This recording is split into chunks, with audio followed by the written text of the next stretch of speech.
président de la République française, contre ma personne. C'est un acte qui n'est pas passé par un tribunal. M. Macron a eu peur de m'affronter au tribunal. Il a décidé d'être à la fois juge et partie du conflit qu'il a déclenché contre moi. En effet, si M. Macron avait tant confiance en lui-même, il m'aurait fait traîner en justice au lieu de décider à la place des juges, de me punir pour une infraction qu'il décide de constater tout seul et d'inventer de toutes pièces. C'est déjà une défaite pour le régime,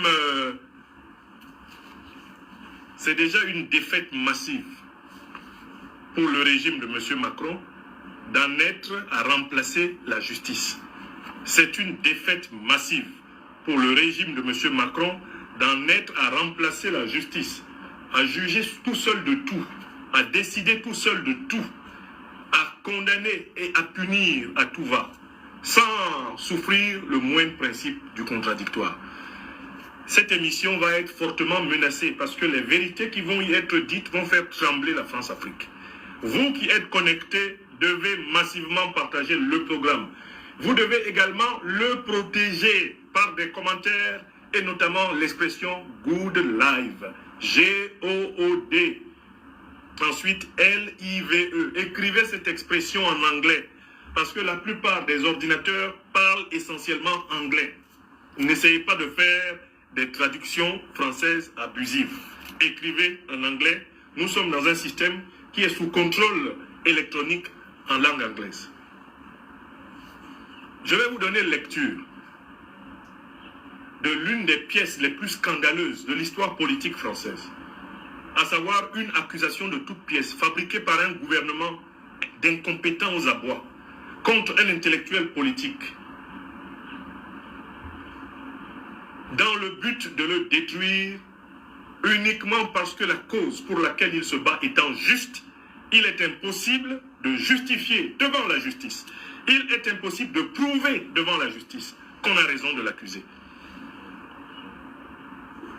L'accusation de Macron contre Franklin Nyamsi, que je vais vous lire, est un monument de ce qu'on appelle l'inquisition, c'est-à-dire l'usage arbitraire du pouvoir exécutif contre les opposants politiques. Sans plus tarder, je vous donne lecture du détail. La première version que nous avions, c'était le résumé de l'arrêté signé par les deux ministres de Macron, le ministre de l'Intérieur et le ministre de l'Économie et des Finances. C'est une version résumée qui avait été publiée sur le journal officiel français et à laquelle nous avions eu accès. Mais là, j'ai fait retirer par la poste la version longue de l'arrêté. Et là, il y a à manger et à boire à tous les étages pour tout le monde.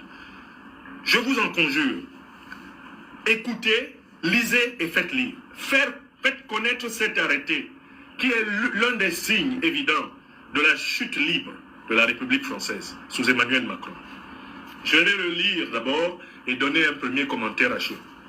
Quitte plus tard au collectif d'avocats engagés pour ma défense et coordonné par Maître Ndjifutao Woshawa Boubek de faire son travail dans tous les prétoires de France et de Navarre.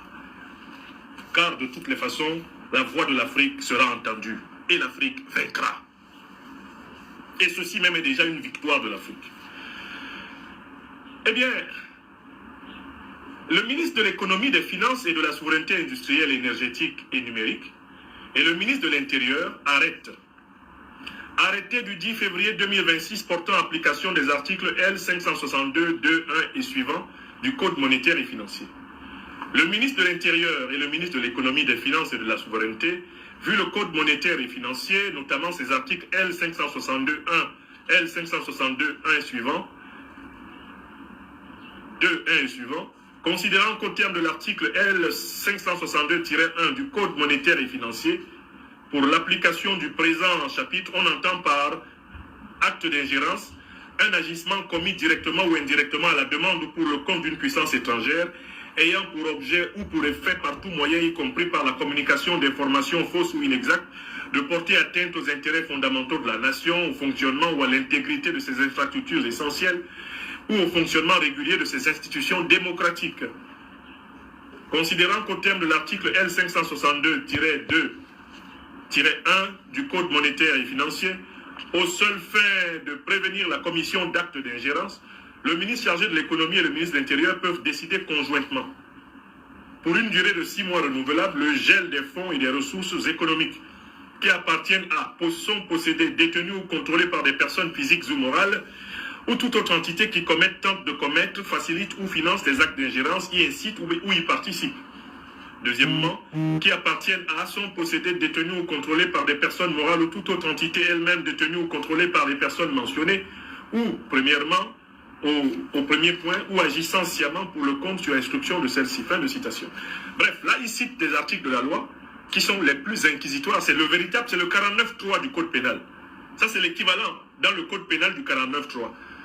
Cette loi-là, comprise simplement, dit que Macron, à travers ses ministres de l'Intérieur et de l'Économie, peut décider d'arracher les biens de qui il veut en France.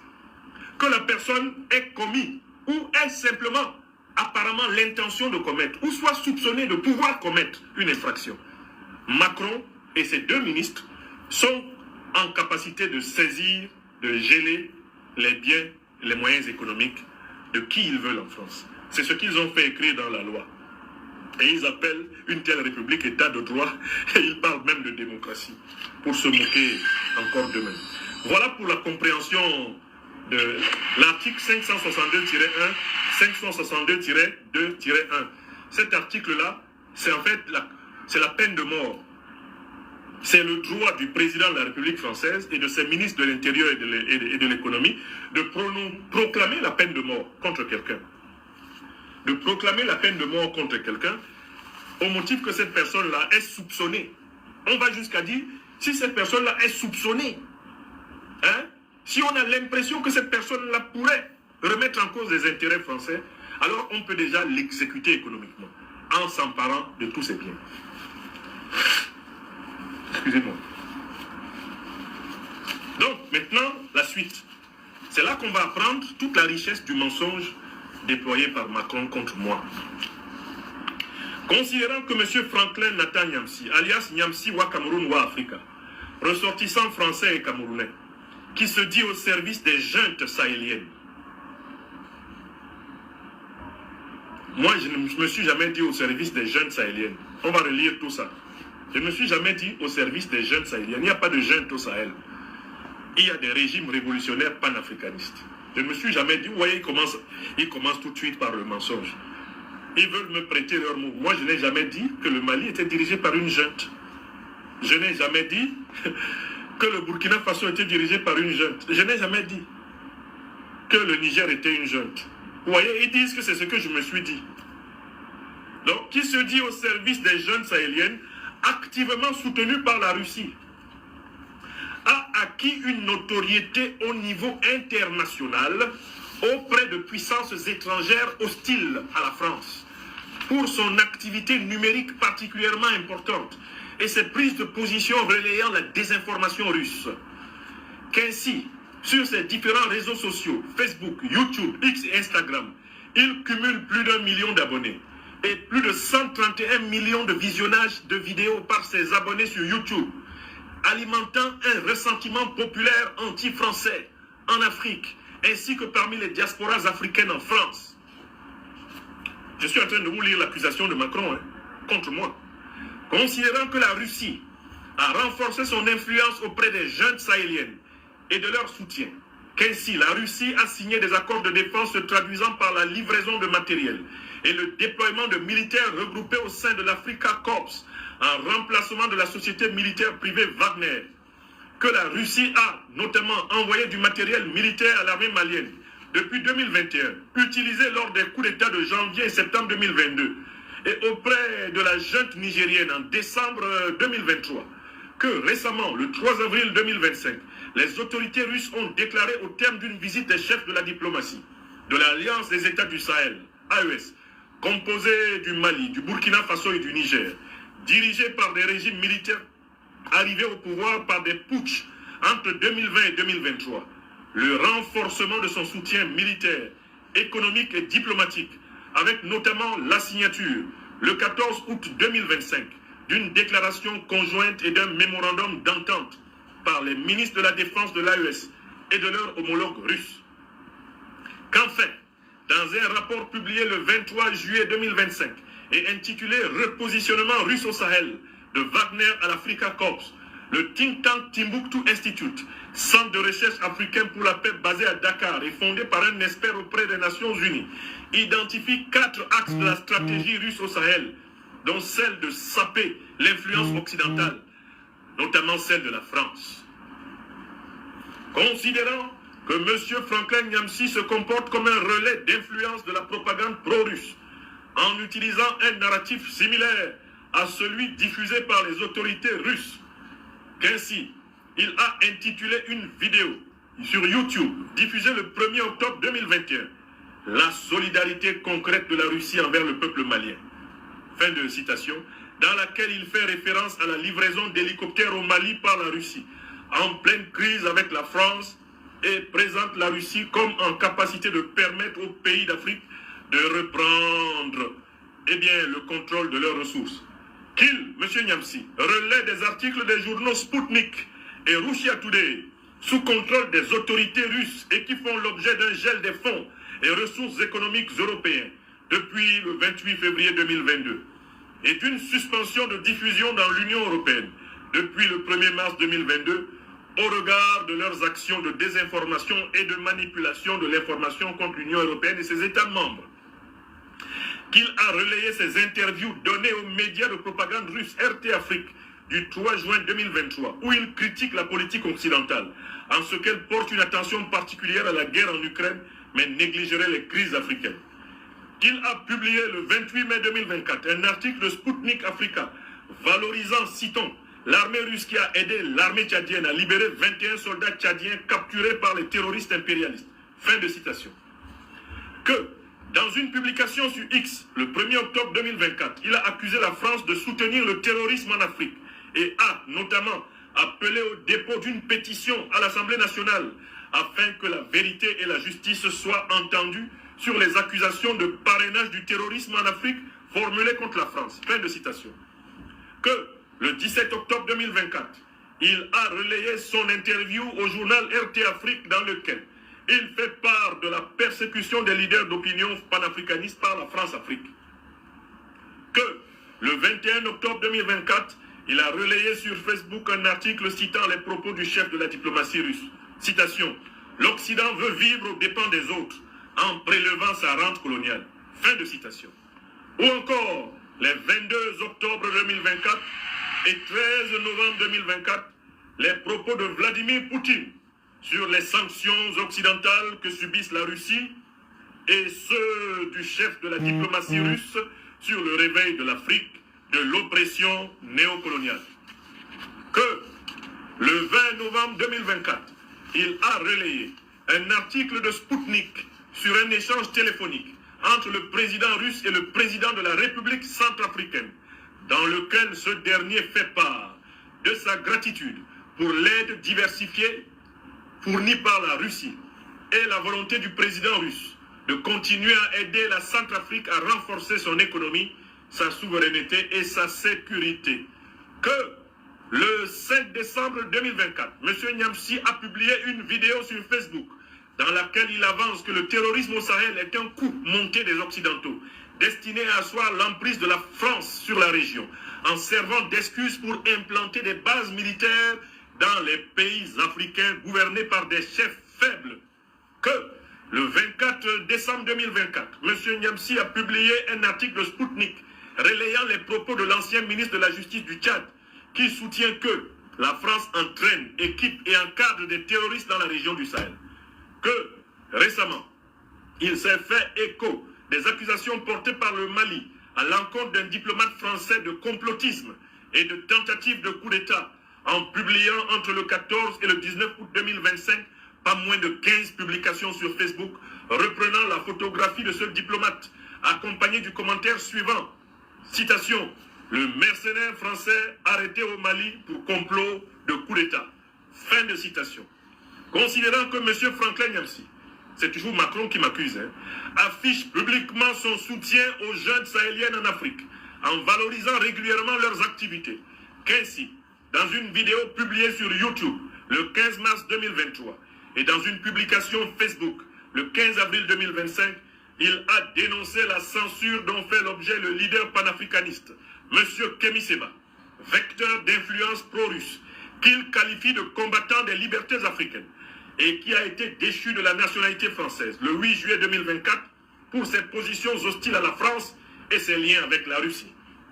Considérant que le 3 avril 2025, dans une vidéo YouTube, il a dénoncé l'acharnement contre Mme Nathalie Yamb, qui fait l'objet d'une interdiction administrative de territoire depuis le 12 janvier 2022, d'une interdiction d'entrée dans l'Union européenne et d'un gel des fonds et ressources économiques européens depuis le 26 juin 2025, motivé par ses actions de soutien du gouvernement russe et de désinformation, et a appelé la population à ne pas oublier que dans leur ligne de viseur, ils ont l'impérialisme occidental et les néocolonialistes français.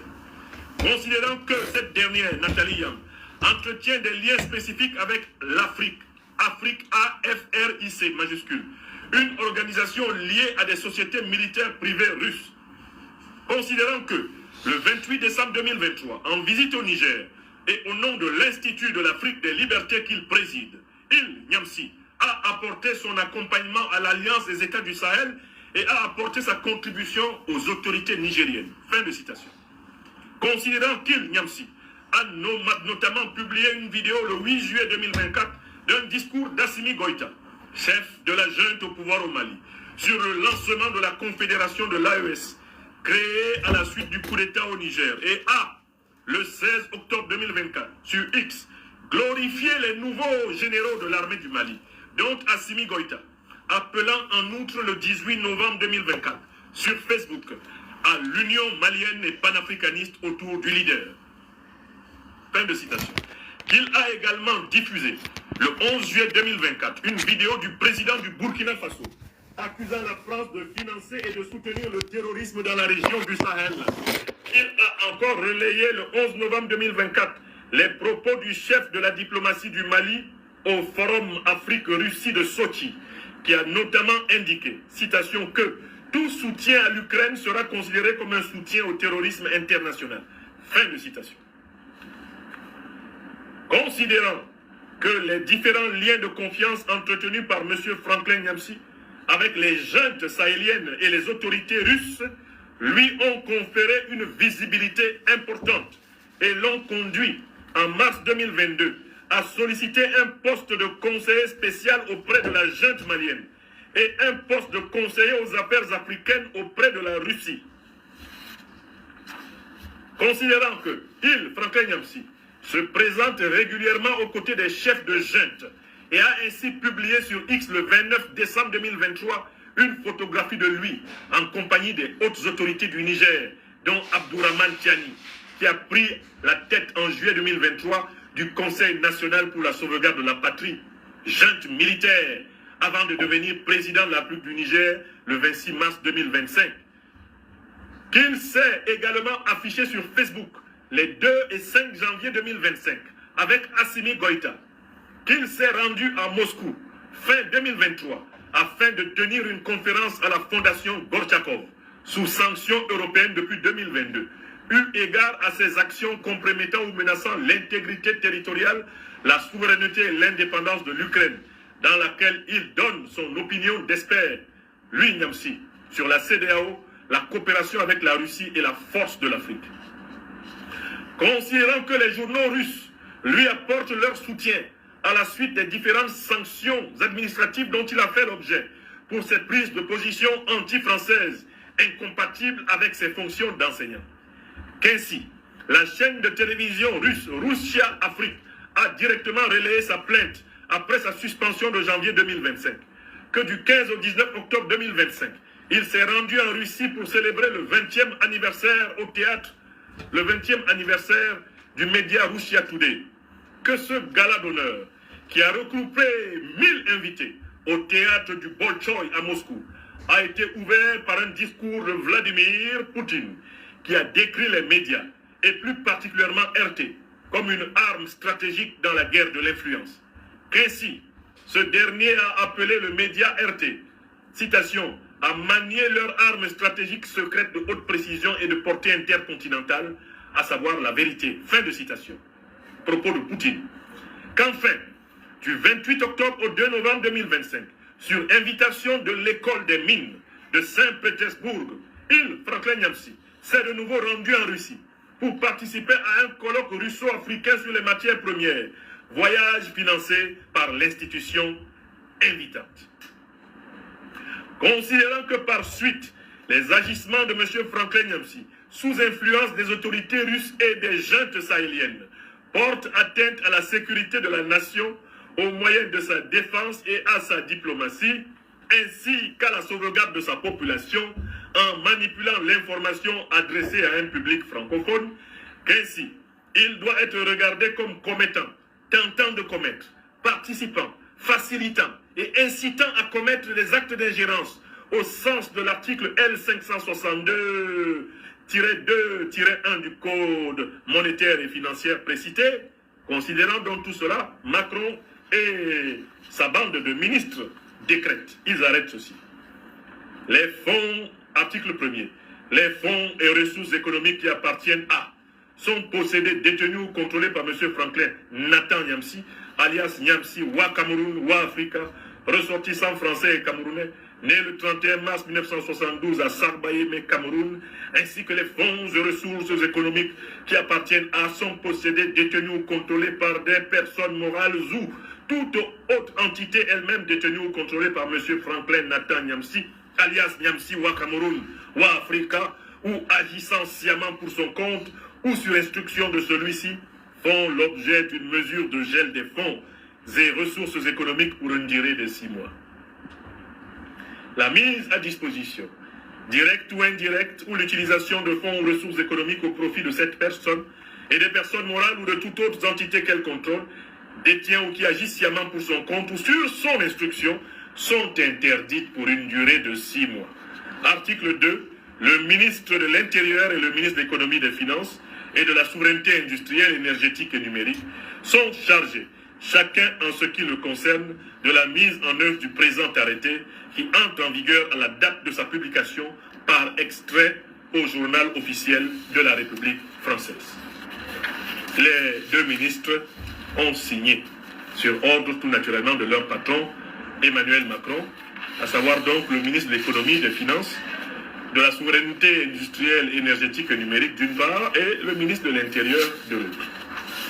Je viens de vous donner une lecture exhaustive de l'acte d'accusation formulé par le régime du président Emmanuel Macron contre moi.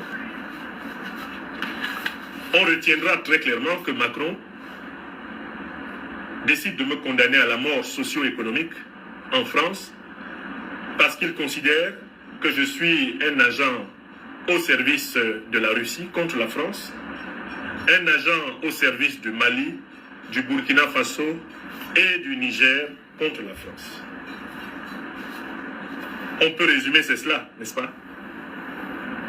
Tout le monde a bien compris comme moi. Macron considère que je suis un agent russe, que je suis un agent malien, que je suis un agent nigérien, que je suis un agent burkinabé. Je suis un agent burkinabé. Mieux, je pense même quelque part qu'il considère que je suis un agent centrafricain. Parce que j'ai aussi défendu les intérêts de la République centrafricaine contre le néocolonialisme français. Ça, c'est le premier axe d'accusation. Agent russe, agent malien, agent burkinabé, agent nigérien. Deuxième axe d'accusation. Moi, Franklin Nyamsi Wa Cameroun, eh bien, je porterai atteinte d'une manière ou d'une autre aux intérêts français. Je suis un agent chargé d'attiser le sentiment anti-français. Je suis l'un des coupables du sentiment anti-français. Ça, c'est la deuxième accusation. Agent russe, agent malien, agent burkinabé, agent nigérien, agent de l'AES, agent centrafricain. Ça, c'est un. Deux, je suis l'un des responsables du désamour entre la France et l'Afrique. C'est moi Et tous mes camarades qui ont été cités, notamment Kémy Seba et Nathalie Yamb, c'est nous qui sommes responsables de la déconfiture de la France en Afrique. Vous l'avez bien entendu. J'espère que chacun d'entre eux a entendu ce qu'on lui reproche au passage. Bon, ok. Maintenant, quelle est ma réaction? Parce que tout ceci va s'exprimer encore plus amplement devant les tribunaux. Quand Macron ne sera plus président, il ira en prison pour cet abus de pouvoir, entre autres. Parce que je ne suis pas la seule personne, citoyenne française, victime des abus de Macron. Il y a des milliers, des dizaines de milliers de Français qui sortiront de l'ombre quand ils n'auront plus peur de la brutalité de cette immature. Et Macron ira en prison pour toutes les violations des libertés publiques dont il a été coupable. À commencer par les libertés publiques des Gilets jaunes. Ça va commencer par là. Il ira en prison quand on va regarder comment il a bradé le patrimoine industriel français. Il ira en prison quand on va retrouver tous les conflits d'intérêts entre lui et ceux à qui il a bradé la France. Macron ira en prison. Il ira en prison quand les citoyennes françaises et citoyens français, enfin débarrassés de la présence de cet homme à l'Élysée, seront capables de le traîner comme Nicolas Sarkozy devant tous les procès, devant tous les prétoires. Les juges qui lui paraissent être aujourd'hui ses complices seront féroces et ils se vengeront aussi, car ils terrorisent même les juges. Puisque là, c'est une décision prise par un président de la République, un gouvernement, sans consultation du pouvoir judiciaire. Ce que je viens de vous lire là n'a pas été décidé par un tribunal. Hein. Ça a été décidé dans le bureau de Macron, le bureau du Premier ministre, le bureau du ministre de l'Intérieur, le bureau du ministre de l'Économie. Ça a été décidé. Hein. Ils se sont assis, ils ont rédigé un arrêt. C'est ce qu'on appelle le fait du prince. Ce n'est pas un juge français qui m'a condamné. Laissez la justice française de côté d'abord. Elle-même, elle assiste, cantoise à ce qui se passe. Les juges français même sont étonnés. Macron a transformé le pouvoir exécutif français en pouvoir judiciaire. De la même façon qu'il a détruit le Parlement français par le 49-3, en gouvernant par ordonnance, tout en accusant les présidents maliens, burkinabés, nigériens d'être des putschistes, oubliant qu'il est lui-même un putschiste constitutionnel notoire par son abus du 49-3. Voici la preuve concrète qu'il n'y a plus de République française sous Macron. Que la République française est devenue une chose banale, une chose ordinaire. Il l'a jeté plus bas que terre. Bon. Je commence par la première accusation. Je donne mon sentiment ici. Hein. Mes avocats qui sont les experts du droit feront le travail judiciaire. Car je ne crains rien de tout ce qui tourne autour de la manifestation de la vérité, de la justice et de la solidarité, les valeurs de notre civilisation. Macron dit que je suis agent russe, agent malien, agent burkinabé, agent nigérien, etc. Tout ceci est faux, puisque mes positions fondamentales contre le colonialisme français ont été exprimées avant que j'ai visité la Russie, avant même que je connaisse la Russie, sans référence à la Russie. J'écris des livres et des articles de presse au moins depuis 1992, quand j'étais étudiant de 2e, 3e année de philosophie à l'université de Yaoundé. Mes camarades avec lesquels j'ai commencé l'aventure de l'écriture politique sont encore vivants, je les cite, et ils peuvent témoigner. Je cite, Désiré Wafo Ndjike, qui est aujourd'hui dans le monde des affaires à Douala au Cameroun. Nous avons écrit ensemble dans la presse. Wafo, il faut sortir et témoigner. Quelles étaient mes positions? Je cite mon ami et camarade avec qui nous avons fait la presse camerounaise dans les années 92, 93. Boniface Pem. Les deux là, Wafo Ndjike et Boniface Pem, sont mes camarades de classe. On a fait licence philo à Yaoundé ensemble. Boniface Pem se souviendra de nos premiers pas dans la presse et des positions panafricanistes révolutionnaires que nous défendions. Nous qui avons grandi dans le berceau de l'UPCisme, c'est-à-dire du mouvement révolutionnaire africain du Cameroun. Je citerai une troisième personne, c'est mon ami, le professeur Blaise Pascal Touyem. Blaise Pascal Touyem est à Yaoundé. Il a travaillé dans plusieurs institutions internationales. C'est un docteur en philosophie et en sciences politiques. Blaise Pascal vient dire aux gens ici que nous, quand on avait 20 ans, 21 ans, on était à mûr pour le combat révolutionnaire panafricain. C'était nos positions. Si vous regardez mes œuvres, les livres que j'ai publiés, de 1992, mettons jusqu'à 2021, quand Macron commence à me persécuter, dans tous ces livres-là, il y a 4 thèses qui reviennent régulièrement. Première thèse, j'appelle au départ des troupes françaises, des troupes néocolonialistes occidentales du sol africain. Ça, j'y appelle depuis quand j'étais militant parlementaire, comme on nous appelait au Cameroun. J'étais militant de base du syndicat du Parlement des étudiants camerounais. Et nous demandions à la France de dégager ces militaires de notre sol, parce que ces militaires participaient à la répression de notre mouvement estudiantin. Nous savions le lien intime qu'il y avait entre la France et les dictateurs fantoches qu'elle nous avait imposés. Donc déjà, dans le campus de Yaoundé, quand nous sortions pour marcher, quand nous chantions à l'époque « Liberté, liberté, Dieu Tout-Puissant, nous sommes libres bientôt, merci ». En reprenant un chant d'Anne-Marie Gier, on mettait Paul Biya dans la sauce et on mettait la France qui soutenait Paul Biya contre nous dans la sauce.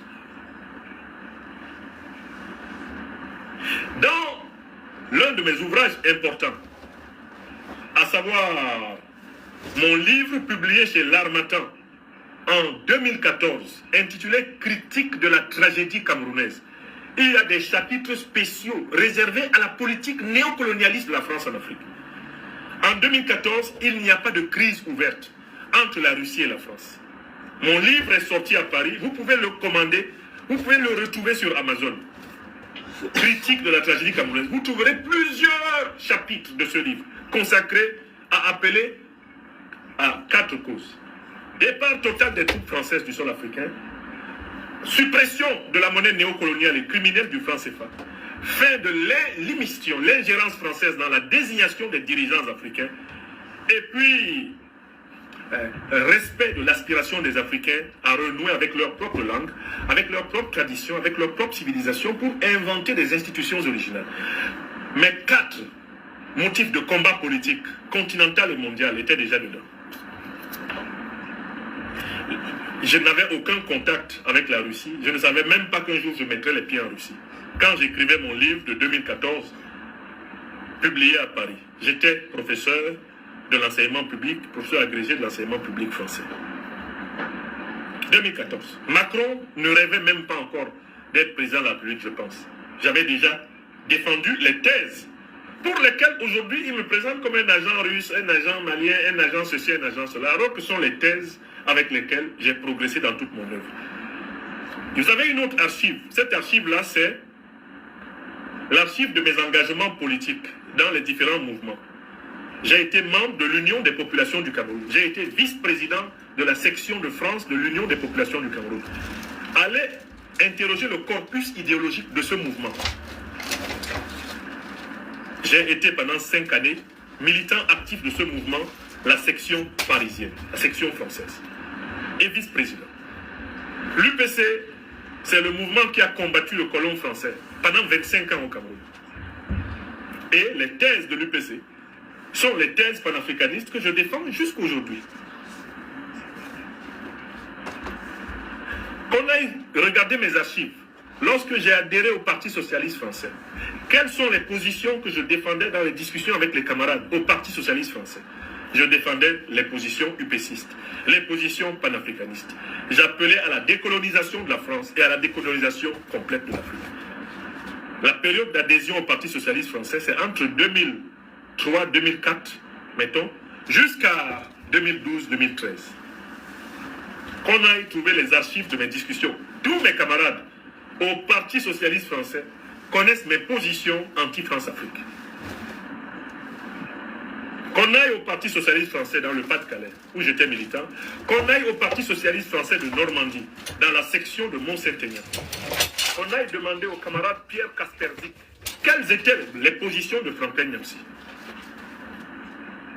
En France, à Poitiers, où j'ai vécu pendant les 3 premières années de mon séjour français, j'ai présidé à 2 associations.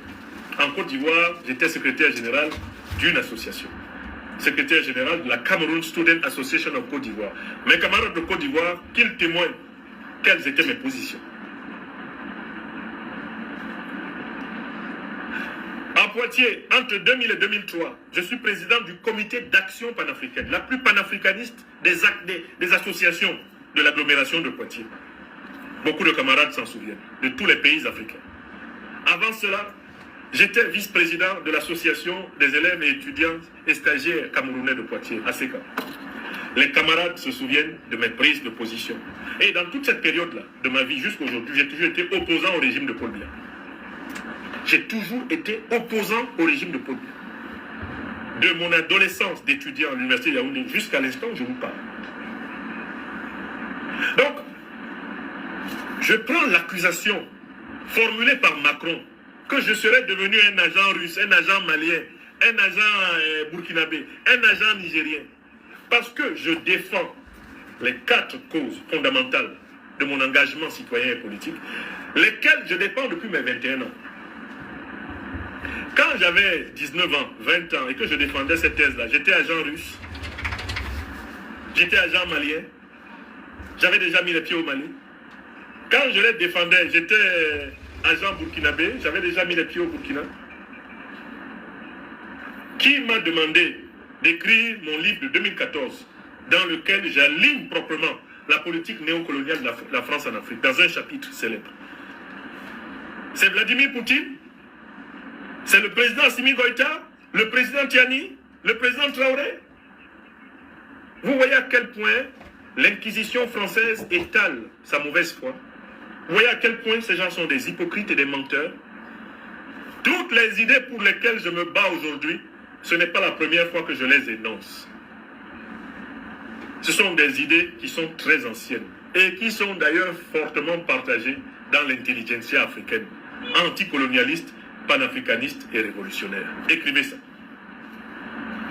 Donc je n'ai pas besoin d'être un agent russe pour demander à l'armée française de quitter le sol africain. Je n'ai pas besoin que le président Poutine ou que les médias russes me demandent de le dire. Et je dis et je témoigne ici que je n'ai jamais reçu de la Fédération de Russie l'ordre ou l'injonction de faire quoi que ce soit. Les médias russes sont ouverts pour interviewer, pour écouter les intellectuels panafricanistes révolutionnaires, alors que les médias français sont fermés. Les médias européens occidentaux sont fermés. Montrant ma bonne foi, j'ai accueilli chez moi, en Normandie, des journalistes de France 24 et de RFI. Ils sont entrés chez moi. Ils sont restés chez moi pendant 4 heures de temps. Ils ont enregistré pendant 3 heures. Ils n'ont jamais publié mon interview parce que les idées que j'y défendais ne leur plaisaient pas. Cela ne m'est jamais arrivé avec les médias de la Fédération de Russie. Quand ils m'interviewent, ils publient ce que j'ai dit. Voilà toute la différence. Si Russia Today ou Sputnik ont donné de la visibilité à mes idées, ce n'est pas de ma faute.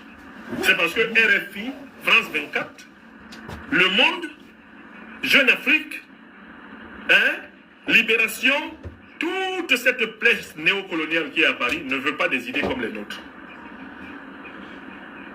Ce n'est pas que j'ai refusé.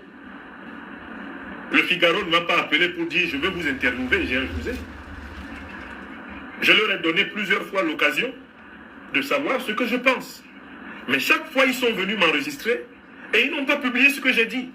Certains sont même allés inverser ce que j'ai dit. Heureusement que j'ai toujours pris la peine d'enregistrer ce que je leur disais.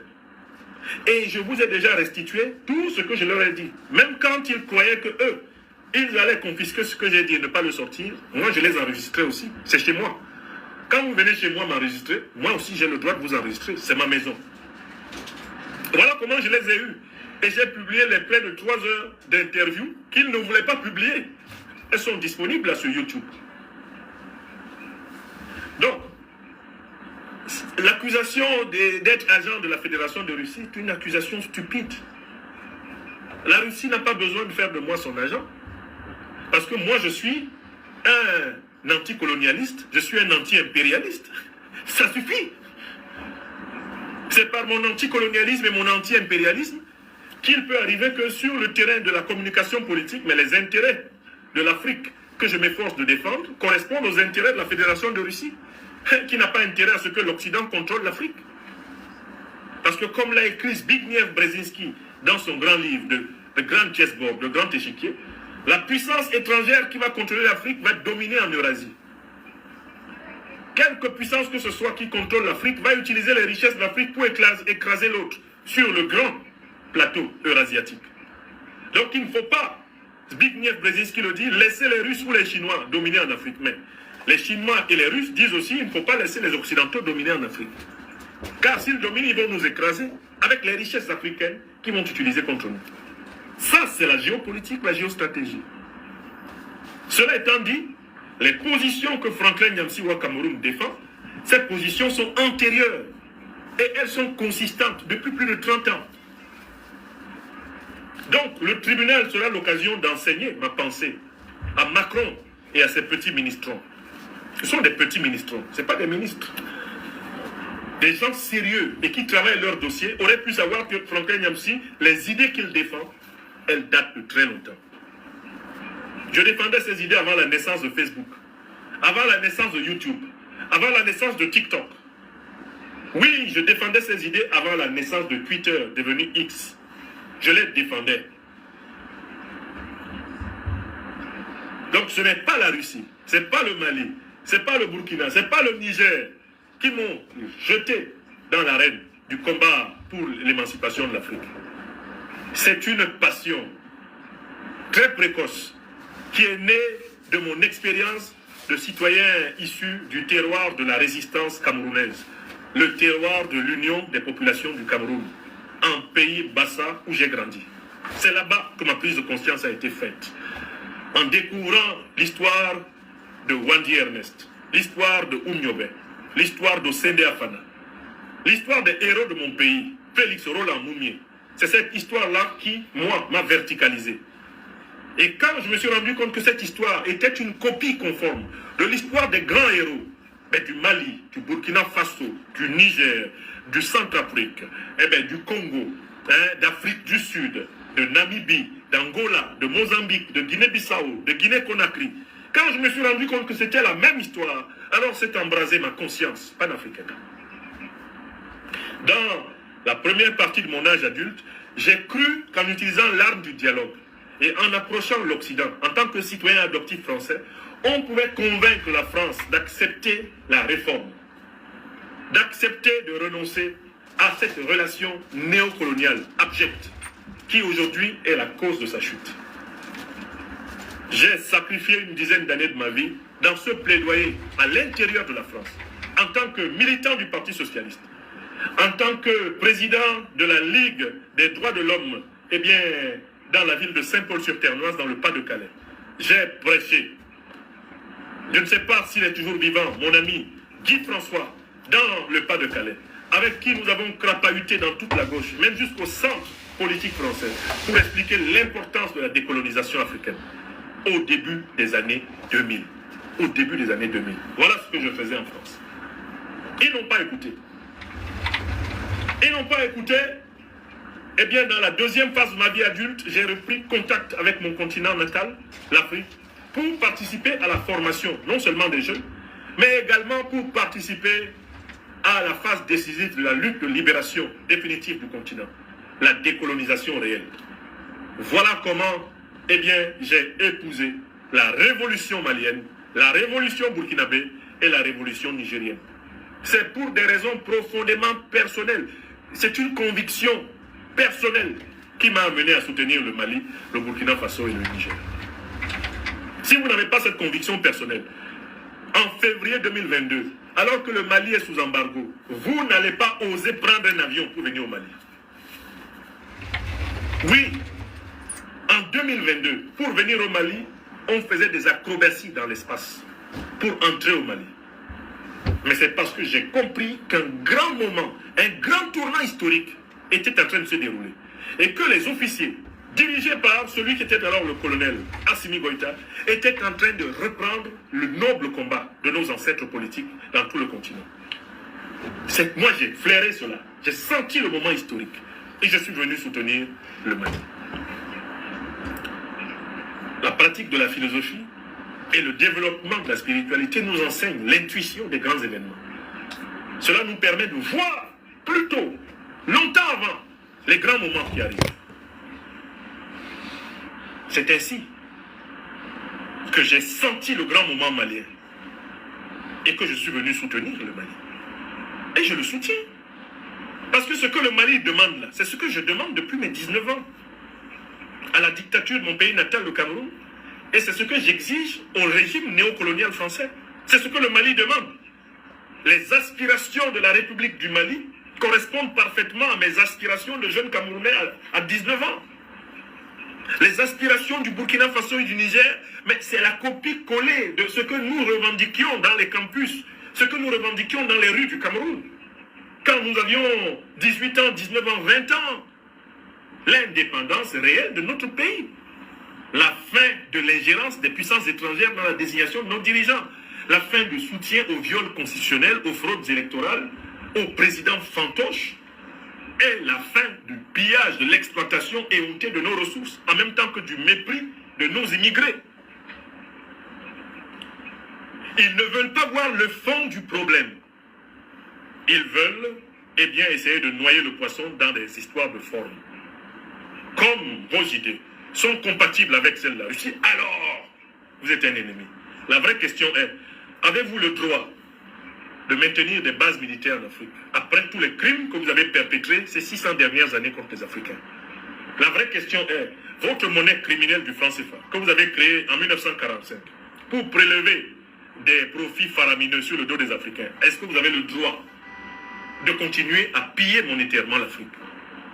Est-ce que vous avez le droit, après avoir assassiné des millions d'Africains du XVIe siècle au XXIe siècle, après avoir assassiné des centaines, des milliers de leaders, de cadres africains, est-ce que vous avez le droit de continuer?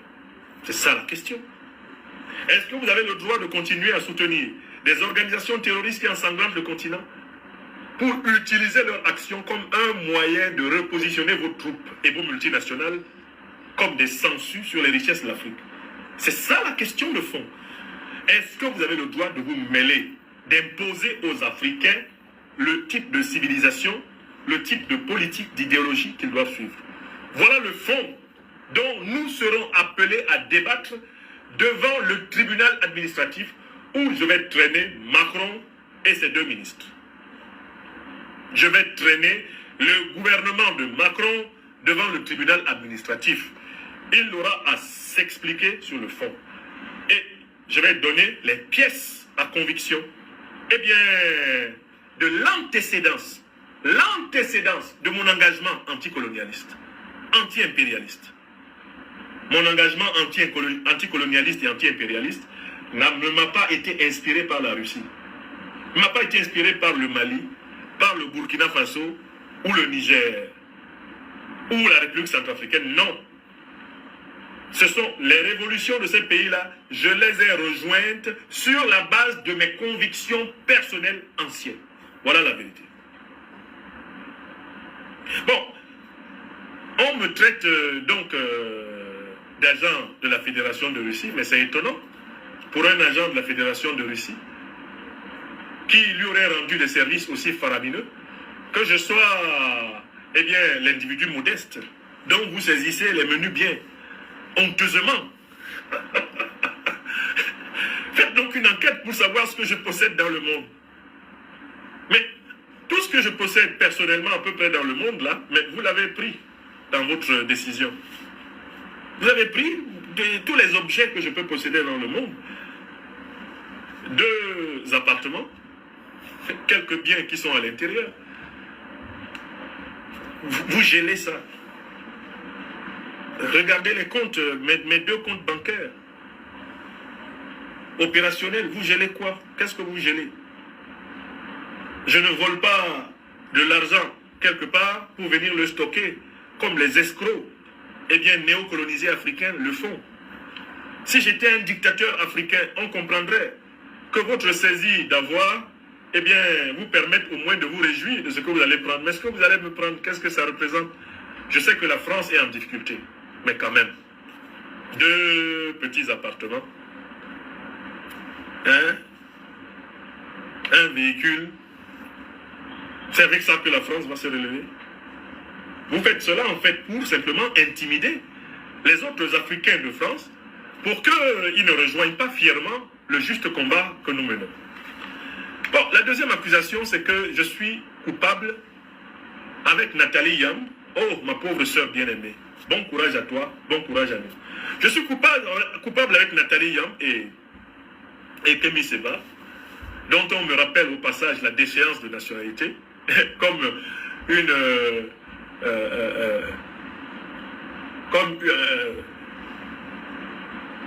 épée de Damoclès qui serait placée sur ma tête à moi. Nathalie Yam, dont on me rappelle l'exclusion du territoire européen, elle est suissesse de naissance. Elle est de mère suisse. Elle a le droit de rentrer en Suisse. C'est son pays. C'est le pays de sa mère. Mais comme la Suisse est entourée de pays européens, ces voyous ont pris une mesure pour l'empêcher de rentrer chez elle. Ils lui ont interdit de survoler leur espace. Du jamais vu. Le mépris total du droit international. Donald Trump a eu raison de dire que le droit international n'existe pas. N'est-ce pas? Et quant à notre frère combattant Kemi Seba, ils l'ont déchu de la nationalité française, en fait pour menacer tous les Africains nés en France et ayant donc la nationalité française en raison de la naissance. C'est un acte qui avait pour but de leur dire, vous n'êtes pas français. Vous n'êtes pas français comme les autres. Vous, on peut vous déchoir.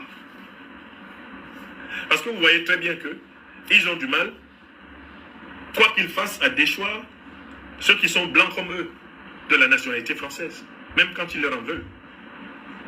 Vous voyez bien comment ils se comportent. C'est là où vous voyez comment ça pue le racisme. L'Élysée pue le racisme à distance. C'est honteux. Bon, alors, la deuxième accusation que je retiens dit que moi, Franklin Yamsi, je suis responsable du sentiment anti-français qui se répand en Afrique, qui s'est répandu en Afrique. Et comment le suis-je? Parce que j'écris des livres, je donne des conférences qui sont fortement vues, qui ont une très grande audience. Donc je suis victime de mon succès médiatique. Ils ont évalué à plus de 130 millions de vues mes différentes conférences. Mais essayons de voir ce problème au noyau, au centre. Le sentiment anti-français. Laissons la France. Imaginons une puissance. Nous allons donner à cette puissance un nom. Bon, je vais appeler cette puissance le povard. Je crée un mot comme ça qui ne veut rien dire, le povard. Imaginez un pays qui s'appelle le povard et qui, pendant 600 ans, vient dans un autre pays qui s'appelle le vareux. Donc le povard arrive avec ses armées dans le territoire du vareux. Il attrape des millions d'êtres humains et il les amène pour les réduire en esclavage et développer le povard. Quel est le sentiment qui va naître parmi ceux qui ont été ramassés dans le vareux et amenés de force travailler et mourir pour le povard? Ce sentiment-là, il va être un sentiment pro-povard ou anti-povard. Laissons la France. Parce que peut-être qu'à Paris, ils ont un problème d'imagination qui leur permet de comprendre l'ignominie de leur position. Oui, prenons le povard. Le povard vient, il réduit en esclavage des millions d'habitants du vareux. Et quel est le sentiment qui va dominer parmi les survivants et même parmi ceux qui ont vécu la tragédie de la traite varienne? Le minimum qu'on puisse quand même reconnaître à la victime, c'est qu'elle puisse ne serait-ce que haïr ce qu'on lui a fait et haïr ce qui lui a fait. Il est nécessaire que les habitants du vareux auront un sentiment anti-povarien. Oui ou non? Écrivez bien la métaphore. Le povard, le pays agresseur, le vareux, le pays agressé. Un vareusien sera toujours porteur d'un sentiment anti-povarien. Parce que le povarien a bénéficié de sa réduction en esclavage un jour. N'est-ce pas? Bon, ok, l'esclavage, c'est il y a 600 ans, il y a 400 ans, il y a 300 ans. Bon, imaginons que l'esclavage passe. Pendant que l'esclavage passe, on apprend que le pouvoir s'est réuni avec d'autres pays pour se partager à nouveau le vareux. Ça, Froulaye. Les Povarois reviennent encore. Cette fois-ci, ils viennent esclavagiser les habitants du Vareux dans leur territoire. Ça s'appelle la colonisation. Ils appellent ça mission civilisatrice. Ils commettent des kidnappings, des viols. Ils détruisent des temples. Ils détruisent des œuvres d'art. Ils volent des minerais. Ils volent les richesses. Ils volent. Ils massacrent. Ils déportent des populations du Vareux. Ils le font pendant pratiquement 250 ans.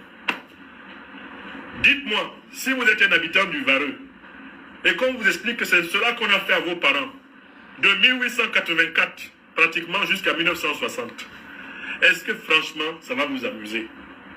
Vous n'aurez aucun sentiment contre les gens du pouvoir? Vous n'aurez vraiment aucun sentiment contre les gens du pouvoir? Bon, ok, d'accord. Imaginons que vraiment, avec le temps, tout passe, tout s'en va, comme dit la chanson française. Voilà qu'on arrive en 1960. Le pouvoir organise la fausse décolonisation du Vareux. Il maintient des petits roitelets pour continuer à voler les richesses du Vareux. Et il maltraite les populations du Vareux qui veulent venir manger un peu de leur propre richesse dans le territoire povarois. Il crée une politique des visas, une politique anti-immigrationniste. Mais il continue à voler l'or, le pétrole, le manganèse, l'uranium, le cobalt, le lithium. Et il continue à massacrer les intellectuels du Vareux. Il massacre leur président quand ceux-ci revendiquent les intérêts légitimes et vitaux de leur peuple. Il continue à massacrer comme ça.